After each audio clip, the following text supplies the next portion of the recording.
let me express my appreciation for all of you coming out tonight. It's late, and we're on a college campus, and this is really rare to get this many people out. I spoke at East Tennessee State University not too long ago, and we had 1,200 people in the auditorium. We were talking about the cabal. This was a couple of years ago, and I was really impressed with the students' interest in what did I mean by a cabal?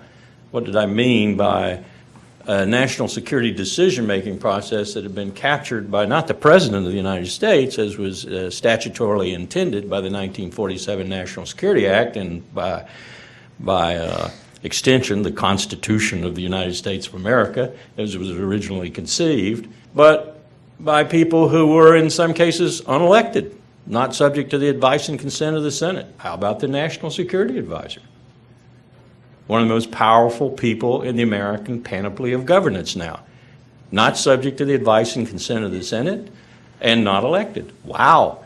Henry Kissinger is co-president, in Bob Dalik's eloquent phrase in his new book, Nixon and Kissinger. And he was. Henry Kissinger was making presidential decisions, particularly toward the end when Dick Nixon was drinking more than he wasn't, and he was wrapped up in Watergate. If you've seen the movie about Frost and Nixon, or better, you've watched the 13 hours of tape and listened to James Reston talk about it, who was the advisor to David Frost as he went after Nixon, you understand the depth of Nixon's failure, both personal, that is character-wise, and decision-making-wise. And so Kissinger stepped in to begin to make decisions. Unelected, not subject to the advice and consent of the Senate. This is an extraordinary thing. Kissinger also took 2 jobs simultaneously, National Security Advisor and Secretary of State. Extraordinary. The American people didn't even blink. The founding fathers were rolling in their graves, I assure you. Interestingly, intriguingly, the 2 men that will take Henry Kissinger out are none other than Dick Cheney and Donald Rumsfeld. Why? Because Henry Kissinger had decided that the defeat in Vietnam, which Ray gave us some insight into, was so dramatic and had set our prestige back so much, our power was diminished, that we needed détente with the Soviet Union. We needed peaceful coexistence. We needed some room to recover, to recoup, and to recognize the fact that other nations were rising and our power, therefore, was changing in the world. Dick Cheney and Donald Rumsfeld didn't like that at all. And so they were the people who maneuvered Kissinger eventually out of a power position, certainly out of his 2 positions, and eventually out of the Ford administration.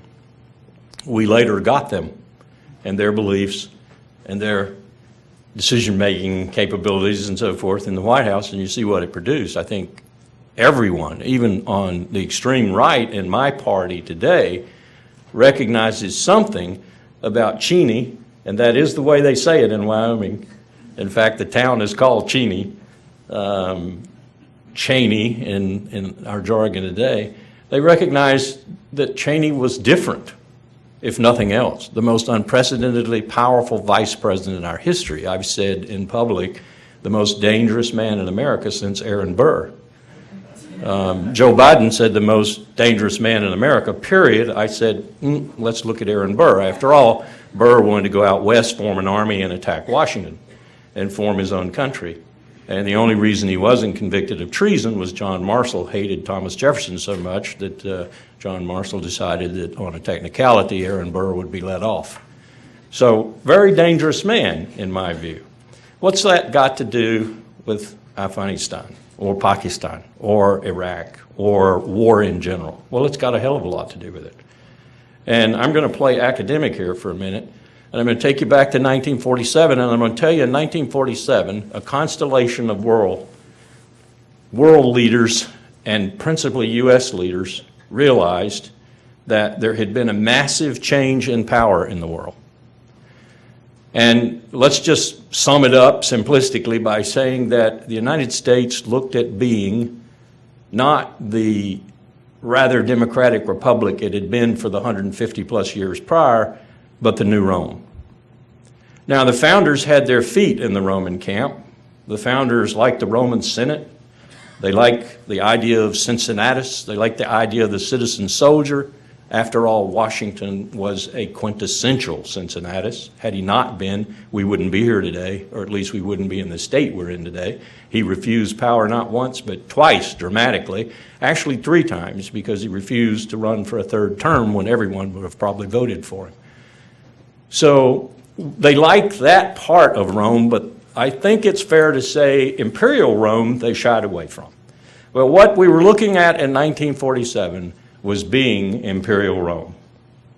And so Harry Truman, James Forrestal, George Marshall, Dwight Eisenhower, Ferdinand Eberstadt, and a host of others tried to design a system through the 47 Act, essentially, and the precedents set thereafter, principally by Truman and Eisenhower, that would manage this new power without sacrificing what had gotten us to that point in the first place.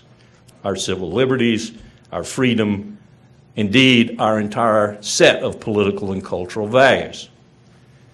Until 2000, I would maintain most presidents had done a fair or a good or not so good, but average job of maintaining the tension between those two fundamental sides of us, the past, the present, and the future. That's 3, but I'll throw the present and the future into one.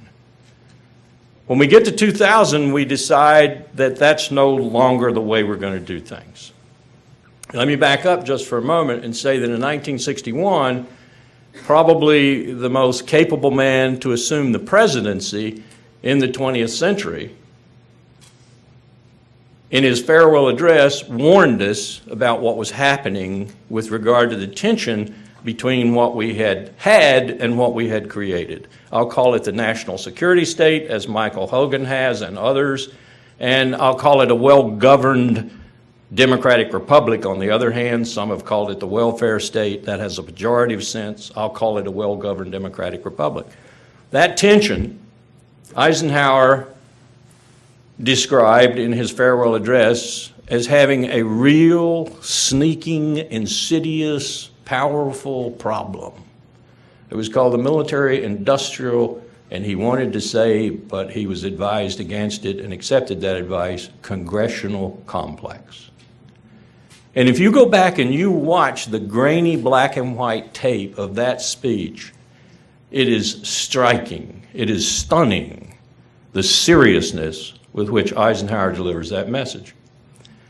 The military-industrial complex, congressional military-industrial complex, is not an insidious force out there sneaking up on us and riding down Pennsylvania Avenue to take over Washington, but it is enormous power that is basically unchecked, not overseen adequately, and in particular since the end of the Cold War, when contractors have moved together and become primes and subs and colluded and monopolistic, it has become a real and constant danger to this country, certainly to the democratic republic that we like to think we are. When war is as profitable as it was for Lockheed Martin, who leads this clan of defense contractors, that your share price goes from about 25 3/4 on March 19th, 2003, to a year later about $126, $127 a share. When war is that profitable, you're going to have more of it. You're going to have presidents who turn to the war instrument more and more often. Incidentally, since the end of the Cold War, that's exactly what we've done. Some people say it's because the restraints of the Cold War were released. We no longer have a rival superpower to keep us in check. That's part of it, but part of it is also the fact that the war instrument is the instrument of choice for presidents of the United States. Now, that's a brief summary. Let me tell you where that's got us right now. And then I'll come in the back door to Afghanistan and Iraq. It's got us to bankruptcy. This country is the greatest debtor nation in human history now.